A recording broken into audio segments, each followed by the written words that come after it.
compartir la palabra con ustedes. Y bueno, alabado sea Dios por ese hermoso canto que la hermana mm, pudo cantar muy bien. Es uno de los cantos que más me gustan porque hay himnos específicos que dan detalles de la verdadera doctrina, ¿verdad? Dan detalles de, de la creación de Dios, del poder de Dios. Y hay himnos en especial que exaltan a Cristo, que, que lo elevan y lo ponen en el lugar que está, ¿sí? Los himnos que más exaltan y reconocen el poder de Cristo son los que más aborrece el enemigo. Y de verdad que debemos acostumbrarnos, ¿verdad?, a mantener esos himnos en nuestro corazón.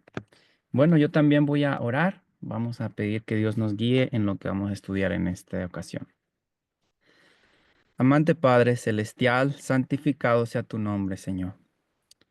Dios mío, gracias por permitirnos estudiar tu palabra con libertad.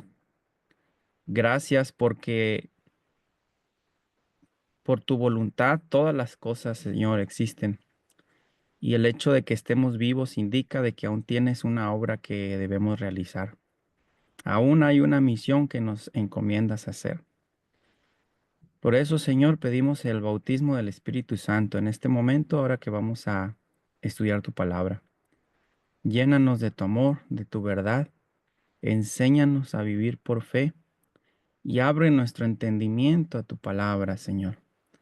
Que el mundo y sus deseos, el pecado en todas sus formas, lo detestemos. Que amemos a Cristo y su santa palabra, amemos cumplir la misión, amemos a nuestro prójimo como a nosotros mismos. Lo pedimos en el nombre de Jesús. Amén. Amén.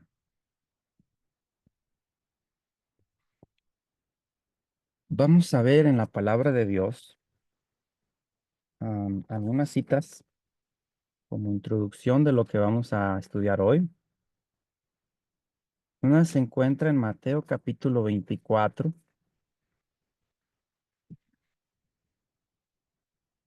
versículo 42 en adelante. Dice, velad pues, porque no sabéis a qué hora ha de venir vuestro Señor.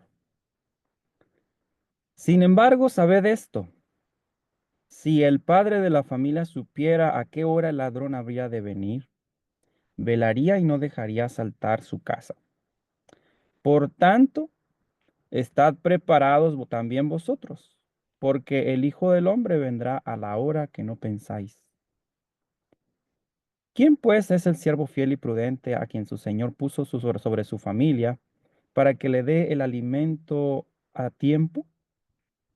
Dichoso aquel siervo a quien cuando su Señor vuelva, lo encuentre haciendo así. Os aseguro que lo pondrá sobre todos sus bienes. Pero si aquel siervo fuera malo y dijera en su corazón, mi señor se tarda en venir, y empezara a herir a sus consiervos y a comer y beber con los borrachos, vendrá el señor de aquel siervo en el día que no espera, a la hora que no sabe, lo castigará y lo pondrá con los hipócritas. Allí será el llanto y el crujir de dientes. Ahora vamos a leer una cita que se encuentra en Primera de Tesalonicenses, capítulo 5, versículo 1 al 6. Hermanos, acerca del tiempo y del momento, no necesitáis que os escriba, porque vosotros sabéis bien que el día del Señor vendrá como un ladrón en la noche. Cuando digan paz y seguridad, entonces vendrá sobre ellos destrucción repentina, como los dolores a la mujer encinta, y no escaparán. Pero vosotros, hermanos, no estáis en tinieblas para que aquel día os sorprenda como un ladrón. Vosotros todos sois hijos de luz e hijos del día. No somos de la noche ni de las tinieblas. Por tanto, no durmamos como los demás, sino vigilemos y seamos sobrios. Sigo leyendo hasta el 11. Porque los que duermen de noche duermen, y los que se embriagan de noche se embriagan. Pero los que somos del día, seamos sobrios, habiéndonos vestido con la coraza de la fe y del amor, y el yelmo de la esperanza de la salvación. Porque no nos ha puesto Dios para ira, sino para alcanzar salvación por medio de nuestro Señor Jesucristo, quien murió por nosotros para que sea que velemos o durmamos, vivamos junto con Él. Por eso, animaos y edificaos unos a otros, así como lo hacéis. En el tiempo de Pablo había cierta agitación respecto a la venida de Cristo. Y es por eso que en Tesalonicenses Pablo da estos mensajes, da todos estos detalles, ¿no? ¿Qué es lo que debemos hacer mientras Cristo viene? ¿Sí? Así que en el capítulo 24 de Mateo, Cristo le dice a los discípulos, desde luego mezcla la, la destrucción que iba a ocurrir en Jerusalén con los eventos del fin. Porque si Jesús les hubiera dicho cómo iba a ser ahí la destrucción de Jerusalén y así, dice el libro de Deseado a todas las gentes que ellos no habrían podido soportarlo. Ahora, hay una parte importante que debemos entender en las profecías. En las profecías hay cosas que son específicas y que no debemos tener ningún temor, ninguna preocupación en decirlas así, porque Cristo así las presenta. Dios las dice, ¿sí? Como la cita que dice, las cosas ocultas pertenecen a nuestro Dios, pero las cosas que son reveladas nos pertenecen para nosotros, para edificarnos, para animarnos, ¿verdad? Y Pablo por eso escribió la segunda carta a los tesalonicenses, porque algunos creyeron que como Pablo decía, pero nosotros los que habemos quedado, decían, mira, Pablo dijo que los que habremos quedado, es decir, los que estamos vivos ahora vamos a ver la segunda venida de Cristo. Y por eso Pablo en la segunda carta de Tesalonicenses, en el capítulo 2 dice, no, eh, el día del Señor no vendrá sin que antes se presente el, el hombre de pecado, el hijo de iniquidad, ¿verdad? El hijo de perdición, el que se hace pasar como Dios y estando en el templo de Dios, haciéndose pasar por Dios, es decir, el papado, ¿no? Bueno, ¿cómo debemos nosotros como adventistas del séptimo día presentar estos mensajes de una manera que honre a Dios, de una manera que tenga efecto de salvación, de vida eterna para los que lo escuchen, pero al mismo tiempo de una manera que a nosotros nos mantenga activos en la obra, con el mismo sentir, el mismo tono de predicación? ¿Cómo hacerlo? Menciono esto porque precisamente en, fue hace 2 semanas, una persona adventista, ¿verdad? Me mandó un audio. Me dijo, pastor, yo quiero saber qué debo hacer. Em, Estoy escuchando y viendo mensajes del nuevo Papa que va a poner la ley dominical y que hay detalles de la invitación que le hizo Trump a la Casa Blanca. Yo sé que esto viene muy pronto. Yo estoy preocupado. Quiero saber qué hacer. No quiero perderme. Dejo de estudiar. Dígame, deme un consejo.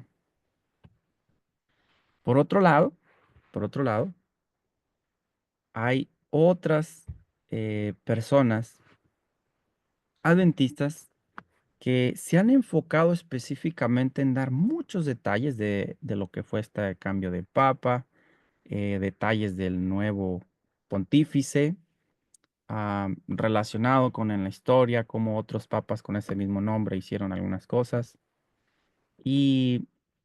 Hay personas que responden a esto, ¿verdad? Que miran eso y, y en su mente, en su corazón dicen, ahora sí, esto va a ocurrir, esto va a determinar los eventos finales. Bien, quiero decirles que cuando Dios establece y dice en las profecías algo claro, debemos compartirlo, ¿sí? Pero cuando Dios no establece ni dice en las profecías algo detallado, claro, específico, no debemos especular. ¿A qué me refiero? Vamos a ver un ejemplo. En Eventos de los Últimos Días, página 33, dice, no hemos de saber el tiempo definido ni para el derramamiento del Espíritu Santo, ni para la venida de Cristo. Fíjense cómo dice, no hemos de saber. Y saben que me han hablado o preguntado personas, pastor, ¿es verdad que la lluvia tardía ya empezó? ¿Es verdad que el derramamiento del Espíritu Santo está empezando desde el 2015 o 2020? No sé. Y yo les refiero a esta cita. No hemos de saber. O bien, Cristo va a venir en el 2031. Cristo va a venir en tal fecha. Aquí dice, no hemos de saber. Esta es una orden, ¿sí? El tiempo definido. Sigue diciendo, ¿por qué Dios no nos ha dado este conocimiento? Porque si lo hiciera, no haríamos un uso correcto del mismo. Como resultado de este conocimiento, existiría entre nuestro pueblo un estado de cosas que retardaría grandemente la obra de Dios de preparar a un pueblo para estar en pie en el gran día que vendrá. No debemos vivir en base a una agitación relacionada con el tiempo. Nos estamos acercando al gran día de Dios. Las señales se están cumpliendo y sin embargo no tenemos un mensaje que nos diga el día y la hora de la aparición de Cristo. El Señor nos ha encubierto sabiamente este asunto para que siempre podamos estar en un estado de expectación. Noten, ¿cómo debemos estar siempre? En un estado de expectación, es decir, atentos, listos por si Cristo viene ya en estos días, por si las últimas profecías se desencadenan esta semana. Eso es estar en un estado de expectación, que no depende de un cambio de pontífice, no depende de un cambio de presidente, no depende de una pandemia, no depende de eso. La indicación que Dios nos da es siempre estar en un estado de expectación y preparación para la segunda venida de nuestro Señor Jesucristo en las nubes del cielo. Ahora, ¿por qué comparto esta cita? Conforme a lo que dice Apocalipsis 13, Apocalipsis 12, Apocalipsis 17, ¿hay algún indicio de que sea relevante, por ejemplo, este cambio de papa que hubo, que está hablando de que hay que tener unidad en la familia y especialmente el domingo, o de que el presidente de Estados Unidos lo invitó? Según las profecías, escuchen bien, no hay absolutamente nada que diga de eso. Ni una sola profecía habla de eso, ni en la Biblia ni en los testimonios. ¿Saben por qué? Porque después del periodo que habla del papado, ¿sí? Del 538 a 1798. Después de eso, el Papa ya no es el protagonista en el desenlace de los últimos eventos. No es el protagonista y quiero aclarar que no tiene que ver que él no va a ser parte del cumplimiento final de las profecías. Sí, pero ya no es ni va a ser el protagonista. ¿Saben por qué? Porque los protestantes en Estados Unidos, como dice en Apocalipsis 13, son los que van a poner la batuta. La segunda bestia va a hacer que el mundo adore a la primera bestia. Y no la primera bestia va a hacer que la segunda bestia haga que lo adoren. ¿Sí entienden ese punto? Vamos a ver esta cita en Apocalipsis, capítulo 13. La primera bestia, sabemos, es el papado. Y el dragón le dio su poder, su trono y gran autoridad, de Apocalipsis 13:2. Pero dice el versículo eh, 11 al 14. Después vi otra bestia que subía de la tierra, tenía dos cuernos semejantes a los de un cordero, pero hablaba como un dragón. Esos dos cuernos sabemos que es el poder republicano de Estados Unidos y el poder protestante del otro lado, que ahora le llaman demócrata. Versículo 12. Ejercía toda la autoridad de la primera bestia en presencia de ella y hacía que la tierra y sus habitantes adorasen a la primera bestia cuya herida mortal fue sanada. Realizaba grandes señales y hasta hacía descender fuego del cielo a la tierra ante los hombres. Con las señales que se le permitió realizar en presencia de la primera bestia, engaña a los habitantes de la tierra y les manda que hagan una imagen de la bestia que tuvo la herida de espada y vivió. Pregunta, ¿quién es el que hace que la tierra adore a la primera bestia? ¿Quién es ahora el protagonista? Los protestantes en Estados Unidos. Y no solo los protestantes.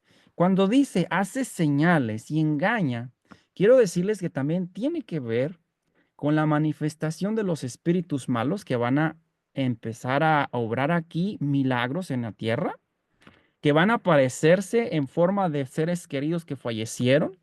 No solamente personas que conocieron unos cuantos, pueden ser famosos, pueden ser personas de influencia e inclusive Satanás mismo. En las profecías eso es lo que está a punto de suceder, ¿sí?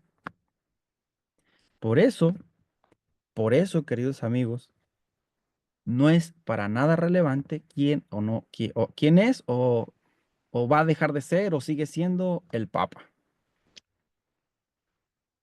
Absolutamente. Aun cuando el nuevo Papa tuviera el carisma y el amor y no hablara nada del domingo, aún así se cumplen las profecías, porque no depende de lo que el Papa va a hacer o no va a hacer. Si es de Estados Unidos o no es de Estados Unidos. Son los protestantes en Estados Unidos los que van a marcar la batuta, porque ahora allí, en la nación protestante, es donde Satanás va a trabajar para que el mundo adore a la primera bestia. La primera bestia nada más va a ver las cosas, ¿sí? Le van a dar todo el poder y autoridad a él al final, sí, pero el mundo, la OMS, la ONU, Estados Unidos, va a ceder que él tenga la supremacía, por así decirlo.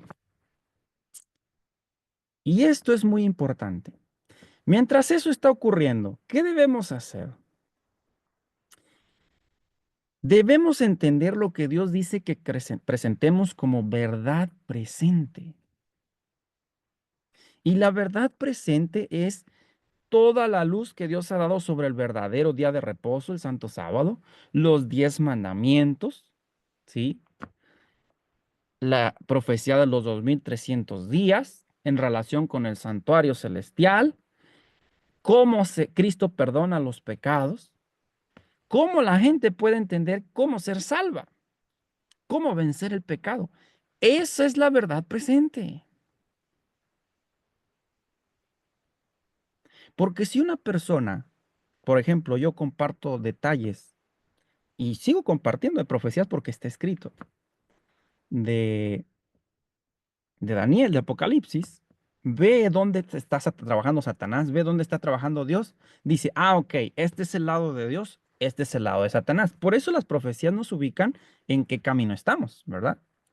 Pero si yo le indico dónde está Dios, pero no le indico cómo ser salvo, cómo podemos vencer el pecado, cuál es la norma que Dios nos trazó, y no puede ver ese caminar paso a paso, déjenme decirles que mi verdad que estoy compartiendo es totalmente incompleta.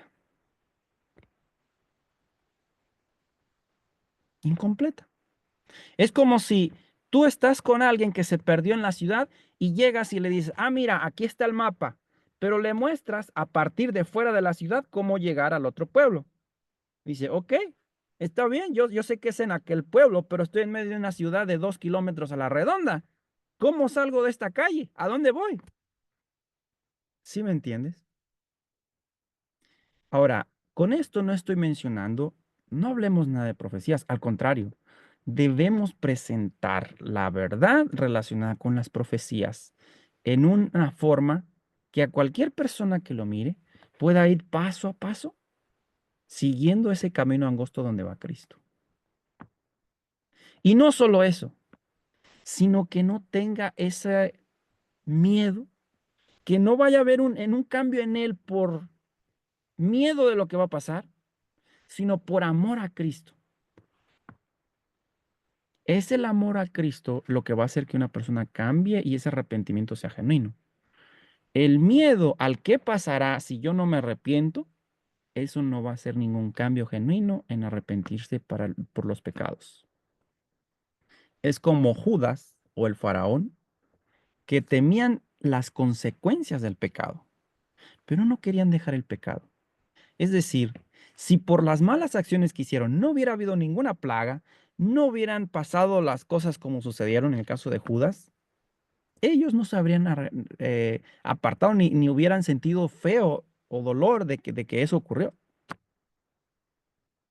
Y quiero decirle que hay muchas personas que quieren seguir la verdad, pero no dejar el pecado, porque se han acostumbrado a lo que Dios reprueba, hacer o practicarlo y que nadie les diga nada, pero ven que es bonito también ir a la iglesia, el plan de Dios, pero no están dispuestos a negarse a sí mismos.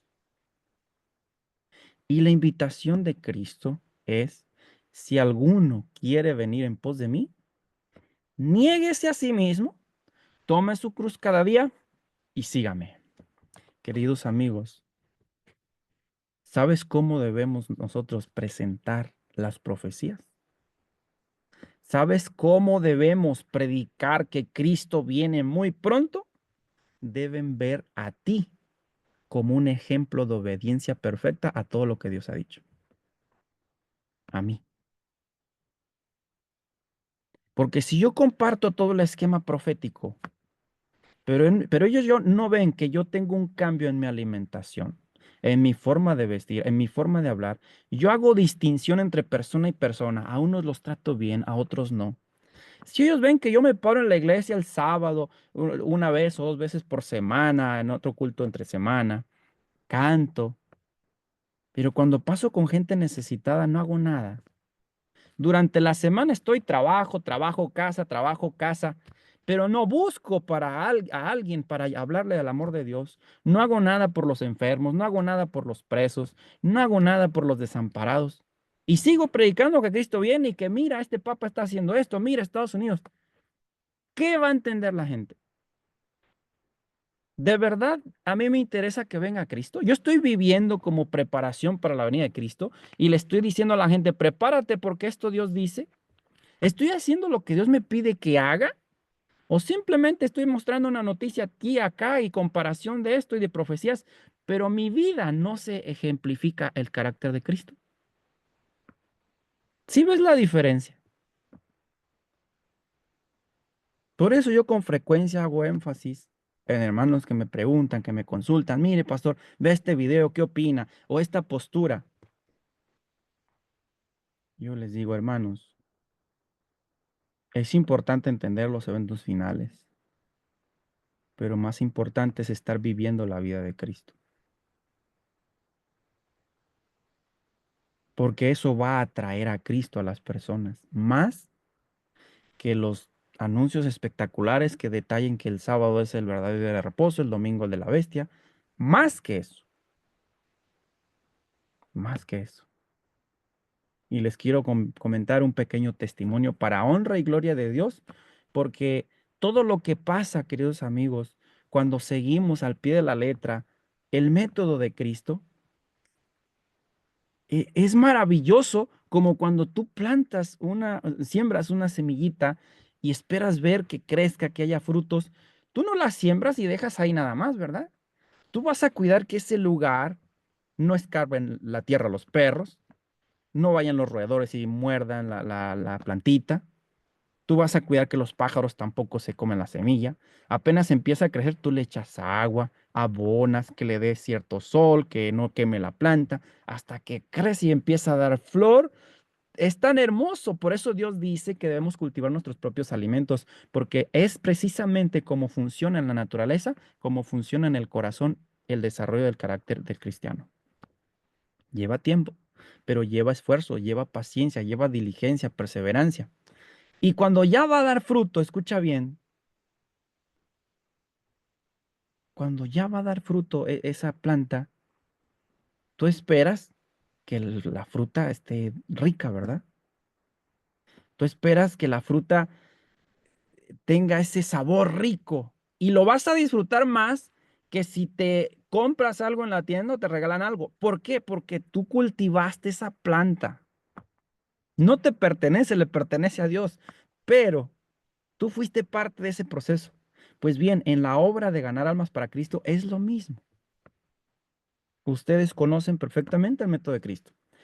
El Señor Jesús trataba a las personas como quien desea hacerles bien. Les mostraba simpatía, atendía sus necesidades, ganaba su confianza y entonces les decía, sígueme. Y quiero decirte que cuando en la iglesia no se hace ese método, sí pueden haber resultados, pero no como Dios quiere que sucedan y no como el Espíritu Santo está esperando que haya resultados. Los primeros 4 métodos llevan tiempo. Si yo te pregunto, ¿cuánto tiempo le llevó a Cristo formar discípulos?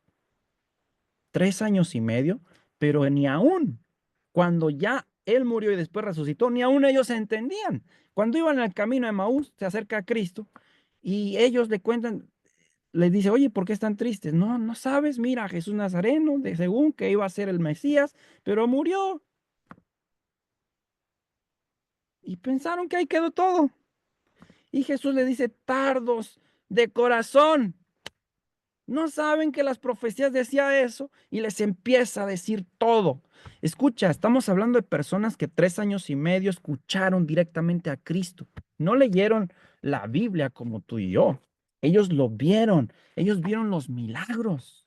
Y aún así estaba su mente embotada o cerrada. Hasta que Cristo dice, les abrió el entendimiento y vieron, ¡ah! Es Jesús. Y vieron que Jesús era resucitado, partió el pan como él. Pues más o menos que eran 10 kilómetros la distancia que habían caminado a Emaús. En ese instante corrieron de regreso a Jerusalén a decirles, Jesús resucitó. Bueno, ese sentido de los discípulos cuando descubrieron que Cristo había resucitado, escucha bien, debemos tenerlo si queremos ganar almas para Cristo. Si no lo tenemos, mira, la gente no va a ver ese gozo en nosotros. Va a querer la persona entregarse a Cristo, ir a una iglesia cuando las personas están con la cara apachurrada. Cuando no se saludan mutuamente, no se dicen que hermano, que Dios te bendiga, qué gusto verte. Cuando entre familias en la misma iglesia tienen pleitos. Cuando no se llevan bien ellos mismos, que dicen profesar la verdad. ¿Tú crees que ese va a ser un pedazo de cielo para las personas? Por supuesto que no. Y si van a la casa y ven el cuarto desordenado, ven que el viernes no se recibe el santo sábado como es debido, ven que a menudo está discutiendo el papá con la mamá, ven que la televisión está prendida ahí viendo deportes y películas, ¿tú crees que eso les va a decir que Cristo viene pronto? Van a decir, esta gente a qué juega, son unos hipócritas, yo no quiero estar en una iglesia así. Y eso va a sacar más gente de la iglesia que de los que están entrando. Volviendo al ejemplo que quiero dar, que también en ustedes puede suceder, en cualquier persona está sucediendo que hace lo mismo. Cuando mi esposa y yo llegamos aquí, un servidor da conferencias también en hospitales, en empresas, en escuelas, y es lo que hice en estas ciudades cercanas. Varias escuelas me abrieron las puertas y en un hospital la directora dijo, mira, sí me interesa, déjame ver con ellos.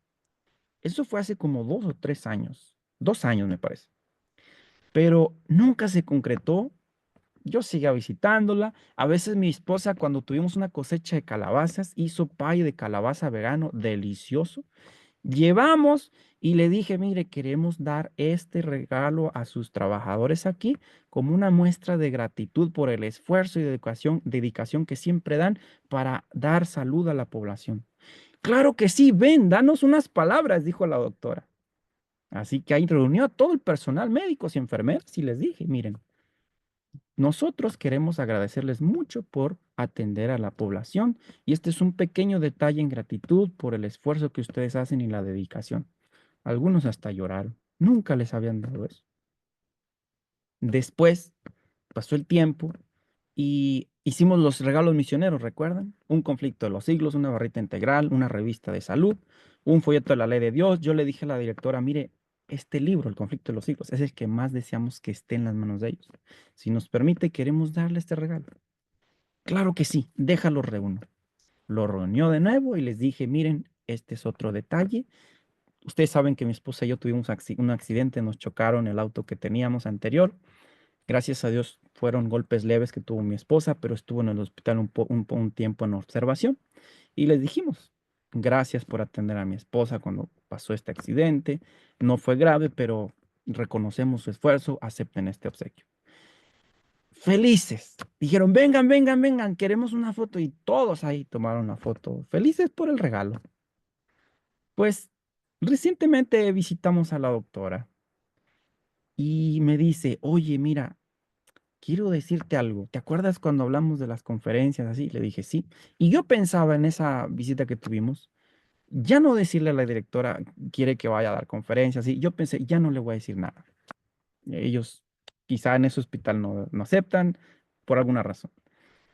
Ella me dijo, mira, al principio estaban renuentes muchos para que tú dieras conferencias, pero ahora me están preguntando cuándo va a venir Joaquín, que nos dé conferencias, invítelo. Y yo le dije, bueno, pues vamos a hacer planes. Le dije el próximo miércoles, primeramente Dios, podríamos ahí hacer tiempo. Me dijo, excelente, claro que sí, a los dos turnos necesito que lo des. Queridos amigos, yo sentí un gozo indescriptible. Mi esposa también, porque ella es parte de esta obra. Pero quiero decirte algo, un cultivo no lleva el mismo tiempo en todos los casos. Y el corazón de una persona lleva más tiempo en rendirse o abrirse al, al efecto del cristianismo que tú vivas que otros. Algunos tienen prejuicios, otros tienen complejos, otros tienen situaciones financieras. Hay muchas cosas, pero quiero decirte que la palabra de Dios dice, el que persevera hasta el fin, ese será salvo. Y ese perseverar hasta el fin no indica solamente en que yo sea obediente a la palabra, indica que yo mire a las personas con amor y el deseo de que tengan vida eterna y perseverar en orar por ellas, visitarles, darles detalles, hasta que, hasta que el corazón sea quebrantado y digan, háblame de Cristo, quiero saber de la vida eterna. Perseverar. Ese es el método más efectivo. Y eso es lo que Cristo quiere ver en nosotros. ¿Sí? Cuidando de presentar lo que Cristo claramente dice, así van a suceder las cosas, no de presentar cosas que no están escritas en las profecías y no tienen que ver directamente con lo que va a suceder, pero más el carácter de Cristo reflejado en su pueblo. Eso es lo que Dios anhela que suceda en todas las iglesias. Paso a otro punto. Como saben, en la iglesia adventista hay un método de evangelismo desde hace años. Y yo hablé con algunos administradores, les dije, ¿por qué no cambian el método? Siguen siendo los mismos resultados pobres. Si una empresa tiene un método de producción y ese año tiene un 2% de rendimiento, ¿no? O de frutos, de dividendos. El otro año va a decir, oye, no, hay que cambiar este método. Necesitamos algo que produzca bien, que gane. ¿Por qué no lo hacen en la iglesia adventista? Las campañas de evangelismo en el templo adventista se hacen. 3 meses de siembra, de visitar casas, ver quién quiere estudios bíblicos. Otros 3 meses de estar dando estudios bíblicos. Y así, y una vez al año, campaña de evangelismo, todas las iglesias, en el templo, invitación a la gente, y se bautizan 1, 2, 5 personas. ¿Por qué no lo hacemos a la manera de Cristo? Cristo, ¿dónde predicaba? ¿Cuántas campañas de evangelismo hizo en el templo Cristo? Iba a las casas, sanaba a la gente. La gente lo buscaba porque Cristo atendía sus necesidades. Cristo no se preocupaba de ir casa por casa. Oigan, ¿quieren estudios bíblicos? Nunca lo hizo. Ahora, no estoy diciendo que eso no hay que hacerlo, es parte también. Pero lo que más hizo Cristo fue demostrarle a la gente que Él los amaba. Él se preocupaba por ellos como persona. Él veía por sus necesidades. Hay a veces juntas de iglesia donde, hermanos, este blanco de almas de 15 debemos pensar en que pueden ser 20, por ejemplo, pero hay que ir acá, hay que ir allá, y hacen planes de trabajo. Pero con frecuencia el pastor no revisa en sus miembros de iglesia quién acaba de perder un ser querido, quién no tiene dinero para pagar la renta el siguiente mes, quién tiene un conflicto con otro hermano ahí en la iglesia y que no se ha resuelto, quién está a punto de divorciarse, quién tiene un hijo que entró en drogas y él está triste y no sabe qué hacer. Pero con ellos les está trazando planes de trabajo y vamos a avanzar. ¿Tú crees que así va a ser la iglesia? ¿Tú crees que así va a haber buen efecto de la obra de evangelismo? Y en el templo, considerando que la mayoría de la gente tiene prejuicios en entrar a un templo que no es de su propia religión. ¿Crees que van a ir? ¿Crees que va a haber muchos resultados?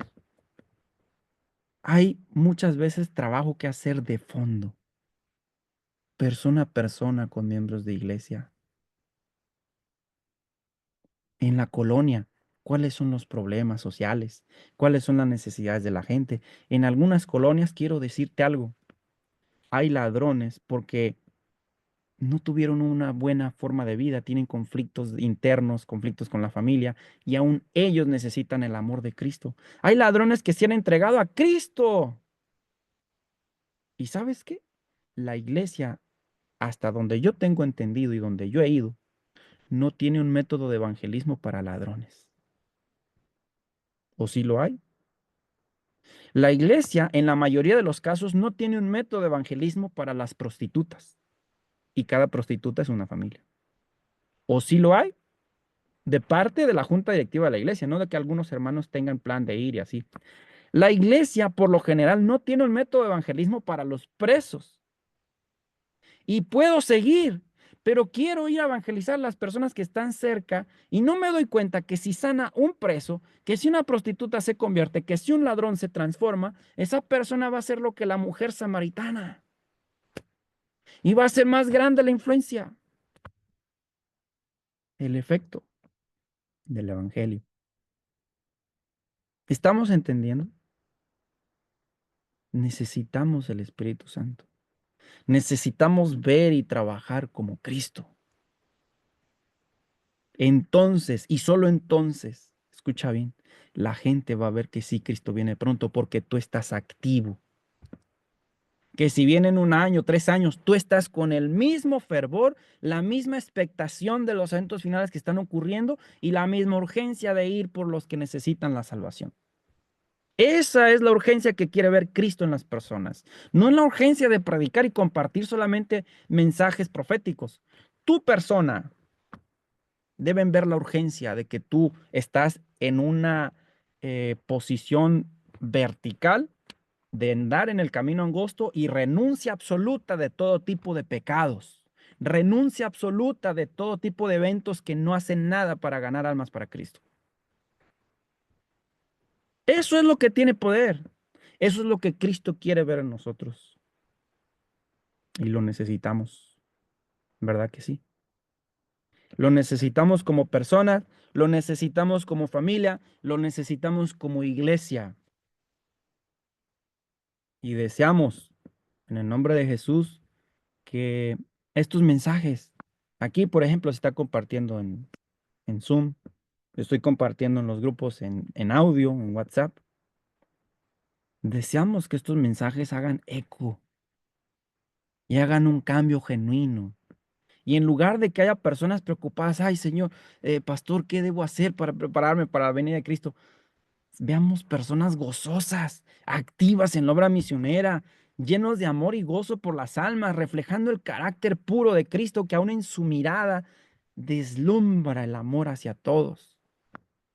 Brilla el amor y gratitud hacia nuestro Creador, porque tenemos vida, salud, aún en la condición que estemos, aún en la cárcel, nos gozamos, como dice Pablo, en las tribulaciones. Esa es la mejor manera de decirle a la gente, Cristo viene pronto. Vamos a orar. Padre eterno, gracias Señor por tu palabra. Gracias por este mensaje que nos reconforta, Señor, que nos muestras cómo amas a tu pueblo y cómo nos tienes paciencia, pero también cómo has dado ese método de Cristo para que lo practiquemos, para que no hagamos las cosas según nuestra propia opinión, según el voto de juntas que simplemente no van acorde a tu palabra. Ayúdanos, Señor, a andar como Cristo, a ver los eventos finales con fe, con esperanza, pero no con tristeza, con preocupación, sino con gozo de que pronto Cristo vendrá. Ayúdanos a que la gente vea en nosotros el carácter de Cristo. Y mientras Cristo viene, estemos activos, Señor, en la obra que nos has encomendado, y no en trabajos, no en juntas, no en tantas cosas que pueden estorbar en realidad directamente la misión de ganar almas para Cristo con el método de Cristo. Ayúdanos a trazar planes de evangelismo a todas las clases sociales y no solo a los que están bien acomodados económicamente o que viven cerca, porque tú indicaste que los presos, viudas, huérfanos, enfermos, personas de la calle son los que, si los atendemos, estamos atendiendo directamente a Cristo. Danos amor por las prostitutas, por los ladrones, por los políticos, por cada clase social que te necesita. Y úsanos, Señor. Lo pedimos en el nombre de Jesús. Amén. Amén.